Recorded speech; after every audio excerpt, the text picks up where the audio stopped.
G'day viewers, welcome back. This time we need to figure out a mechanism to make this electric boot release work. Stick around.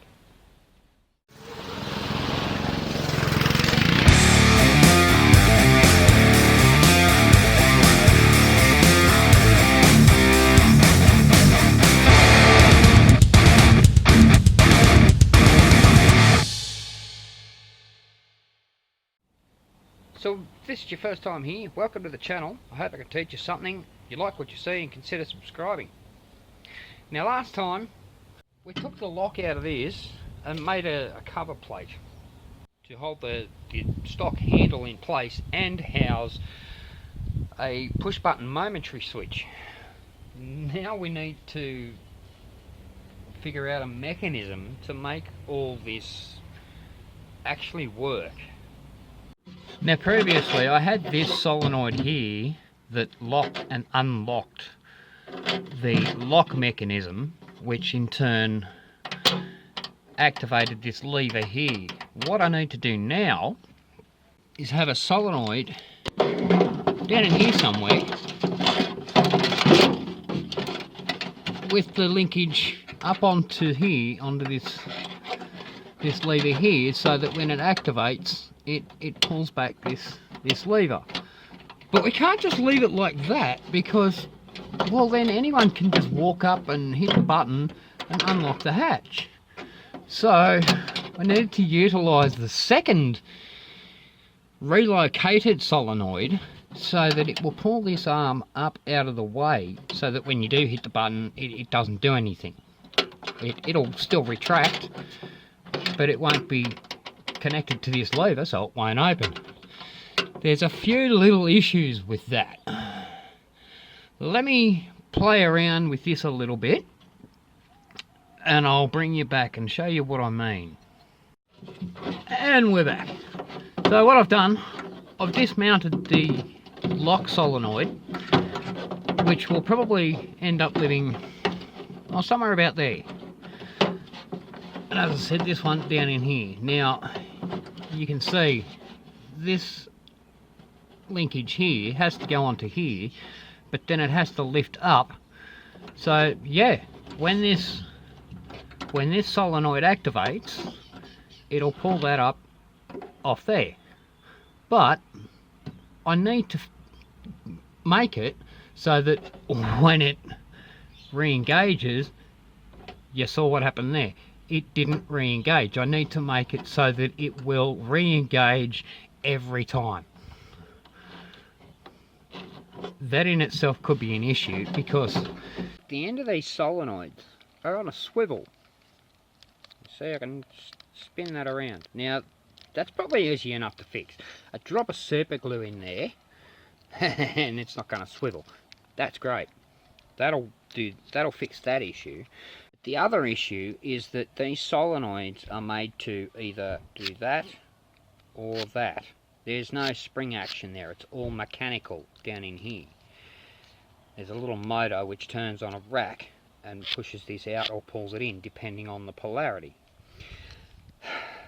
What I need to do there is make it spring loaded so that when I activate it, it'll pull, but then it'll push back out once the electricity is released from it. So, in other words, you push the button, there's electricity going to it, activating it. Once you release the button, there's no more electricity, then we need it to come back out. So it goes back to the same place every time. Because if someone happens to walk up to the car, it's locked, so this is disengaged, and they hit the button, it's going to pull it back because there's nothing pulling it back out. And it's just going to sit there, so when we try to engage it, it won't engage. So we need to get a spring in here. Problem with that, just take this boot off, is we need that much throw. That's good news and bad news. It might look like bad news, but this here, that's just a rubber stopper. We can remove that, wind a spring on there, then we're still going to have that much that the spring can compress to before it pushes it back out. I'm pretty confident I can find a spring that'll do that. So now I need to figure out how to mount this down there somewhere, obviously inside, without any signs that it's actually there. Because here's the thing. When it comes to modifications on cars, whether they be big or small, whether it be this situation here, the central locking throughout the whole car, or situations like this, an aftermarket stereo with a USB charger and a custom made surround plate for it, to cold air intakes that run up inside the guard and up into the factory airbox, I like to make it so that it can easily be removed and there's no signs it was ever there. So if I was to hand the car on to someone else, they could put it back to factory if they so desire. Chopping things up, just take aftermarket parts or high performance or any modifications fit. That's just not my style. And as well as that, if I was to mount it down here, well, there's a trim goes there, so it wouldn't sit properly. So I'm going to have to make a relocation plate. That shouldn't be too difficult.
Now this is only a temporary solution because it still has to come back out. I've got more to do on that solenoid yet. I've got to put the spring, I've got to retain the head, but that one's pretty much done.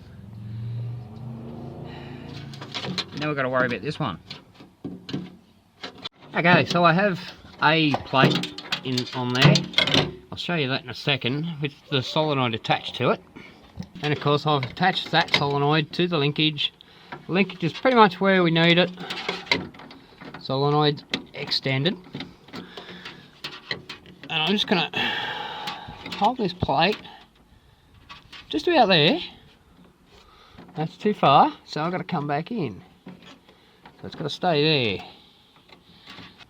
I'm feeling for the edge of the plate in relation to this line here to make sure it's, well, at least somewhat straight.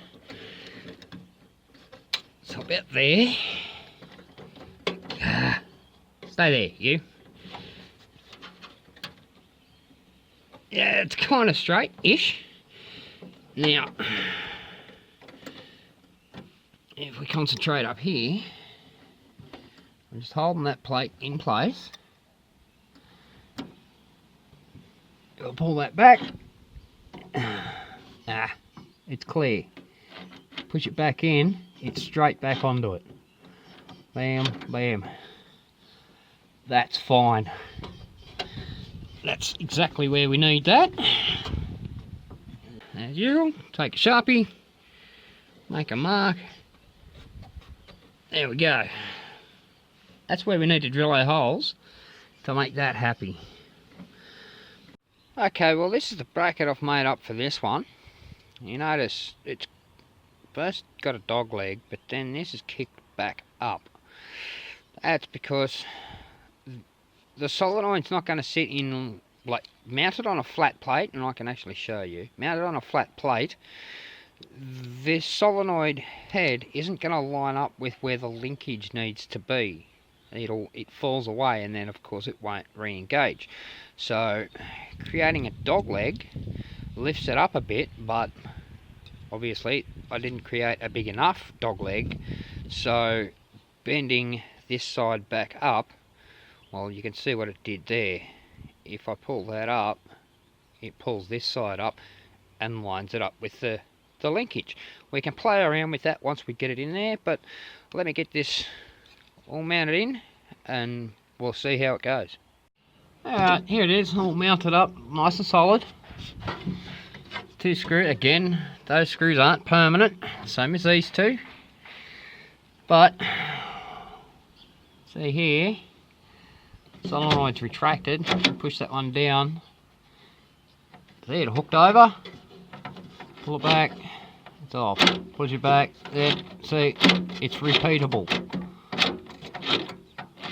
The only thing it's doing, which I still have to address, is it's spinning the linkage. Obviously, because that's either A, not happy in the position it's in, or B, the head on that solenoid is spinning. Which, well, it's a bit of both. But I need to figure out the orientation of that, where it's comfortable, which is actually about there, and then align that so that it works. That's a simple matter of just twisting that rod once I pull everything else back out. I think that's going to be my next move. Yeah, because we kind of need to have that oriented properly so we know if it works. And twisting this rod, well, that's not that difficult. Get a pair of clamp, get a clamp on one end.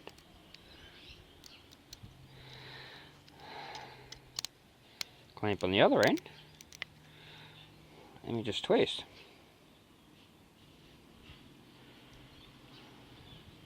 There we go. Done. And as for figuring out how to align the head on the solenoid, well, basically we just keep moving it around, swiveling it until it naturally wants to. So if we do that, it's going to bind up, and like that, it's also going to bind up. Halfway in between, that's about natural for it. So basically, hold it in that orientation. Get a marker, any colour other than black, and just mark the head of the solenoid. Yeah, you're going to get paint on your hands because you're going to have to feel around and just put a simple mark, blind. So that'll tell you where you need to glue it. See, there's our paint, and you can figure out that, well, that's not where it should be, is it? Pretty much right there. So now, I just take it inside, put a few drops of super glue in there, that's good to go. Well, that's everything in place. Solenoid number 1 secured down and aligned. Solenoid number 2, now kind of. I have to sort that out just quickly. And in there, of course, that's glued in place. That's not going anywhere, which means it's going to keep this arm in that orientation. Yay. Now, I suppose we'd better make sure all this mess works. Oh, we need power for that, don't we? Oh, whoops. Now, since the battery's flat, I need the booster down here connected to the battery so that I can operate the central locking remotely.